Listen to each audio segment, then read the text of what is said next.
Hi, it's Lauren. Welcome back to my craft room. Thank you for joining me today. It is the 25th of the month, which means it's time for some Christmas inspiration. I'm going to be using my Peppermint paper packs from scrapbook.com. I have the patterned paper pack as well as the smooth cardstock, so we are going to be using that as inspiration for our colors today. I'm getting out my sticky mat along with this reindeer stencil. This is called Prancing Reindeer and it's 6x8, which is the exact same size as the paper pad. So I'm going to be grabbing some of my mint tape to help keep my stencil in place. So I'm just taking little pieces. These are scrap pieces I use over and over again until either they're not sticky or I get ink all over them like I'm about to do. And I'm just securing the stencil in place onto my cardstock.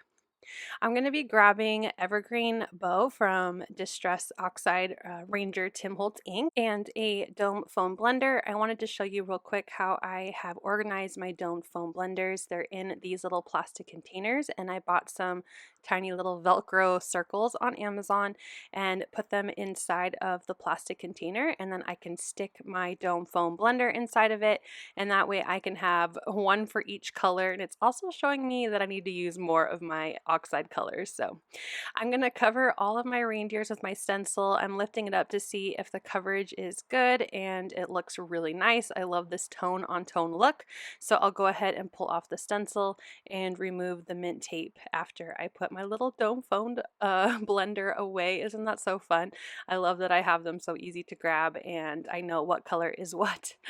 So I'm going to now move on to stamping now that my background is done, and I'm going to be using two different stamp sets from scrapbook.com. This is Merry Little Christmas, and I also have the Coming Soon Wordfetti Fa La La, which are all just fun Christmas sentiments. So I'm going to be using the Oh Dear It's Christmas from the Merry Little Christmas set, and then I did Hope You've Been Good from the Fa La La Wordfetti set. I just thought it was funny. A funny way to put a sentiment onto the card. So I have my little mini Misty and I'm trying to get my sentiments lined up really nicely to each other using the grid and my paper to center the sentiment, and I'm going to do some embossing. So I'm going to add some anti-static powder down to my white cardstock, and then I'm going to ink it up with my embossing ink from Brutus Monroe, and I'm going to stamp it onto my background, and I stamped it twice using my little Stampendous helper to make sure I have good coverage. And then I'm going to use Brutus Monroe's Gilding embossing powder, and I wasn't super thrilled with the coverage for some reason. Maybe I needed to treat my stamps a little better first. I usually try to stamp it a bunch of times to get off any coating that comes from manufacturing, so no big deal. I'm just going to stamp it again. I didn't take it out of my Misty, so I'm just applying ink again and embossing it again, and it looks so much better, much more vibrant. But my bottom sentiment looked a little hard to read. I think I need to use a little bit more of a detailed embossing powder next time.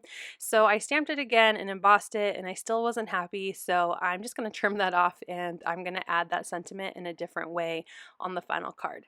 So I'm trimming around my oh dear little sentiment to create a rectangle around the image and sentiment, and I'm going to layer it with some of my metallic mixed metals glitter paper, and this is from the Slimline. It's the more yellow gold paper as it matched the embossing powder, and I use some adhesive to add that down, and then I'm going to grab my little trimmer and trim around it to create a nice even border around that white cardstock. So lots of little shine on this sentiment. So now that that's done, I'm going to grab my Snowflakes Decorative Die Set, and I'm going to take the two smallest snowflakes, and I'm going to grab another sheet from my Peppermint Smooth Cardstock paper pad. I'm going to go with this darker blue, and I'm going to die cut 3 snowflakes just to add a little bit of, darker pop to my card.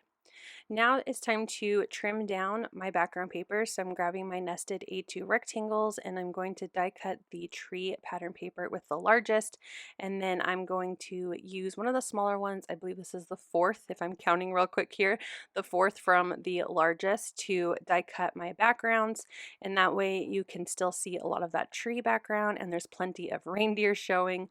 And now I'm going to figure out the layout of my card. So I want these snowflakes to just kind of peek out from behind behind my sentiment because I don't want to block too many of my reindeer, and I'm really happy with how it's looking. So now I need to figure out where I'm going to add that "hope you've been good" sentiment, and I thought it would look kind of fun just like subtly on the card, like you're whispering it to the card receiver. So I figured where I wanted to place my sentiment approximately on my reindeer background, and I'm going to carefully put that inside of my MISTI, and then I will grab the stamp with the cover and then use the grid to line it up, make sure it's straight, make sure it's centered on my reindeer cardstock. And once I have that in place, I'm going to use some blue ink to match those snowflakes. This is Twilight by VersaFine Claire, and stamp that onto the background. So now that all of my stamping is done, my die cutting is done, let's work on assembling the card. I'm going to grab my permanent adhesive roll and I'm going to add glue behind my stenciled background. Once I have it all covered, I'm going to adhere it to the center of my tree pattern paper piece of cardstock. I'm using my grid mat to help me center it as best as possible.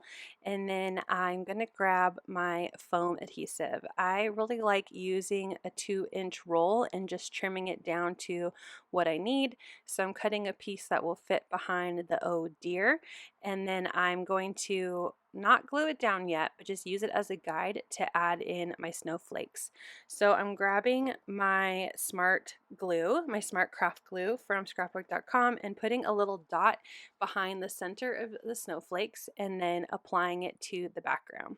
So I'm using, like I said, the gold sentiment just so I know where to place my snowflakes, so they kind of just pop out from behind that rectangle. So I'm going to do this for all 3, and I'm going to place 1 in the bottom left corner and then 2 in the top right, just to create some fun off balance, but yet still in the there's 3 of them. I like odd numbers, so I have 3 snowflakes.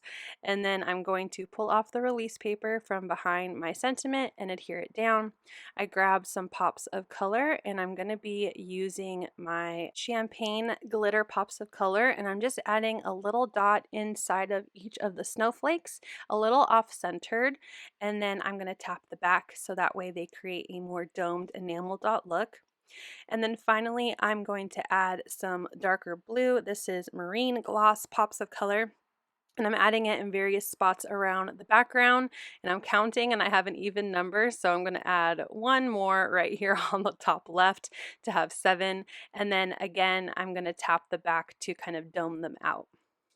And that will finish off my card. I will apply it to my card base after my pops of color dries because I'm a silly goose and forgot to glue it before finishing my embellishments. I hope you like this Christmas inspiration and it encourages you to grab your Christmas supplies and create kind of a fun little snarky Christmas card. Thank you so much for watching. I hope you'll click like, and if you're new here, I hope you'll subscribe and come back. As always, you can find everything I use down below in the description box. Thank you and have a wonderful day. Bye!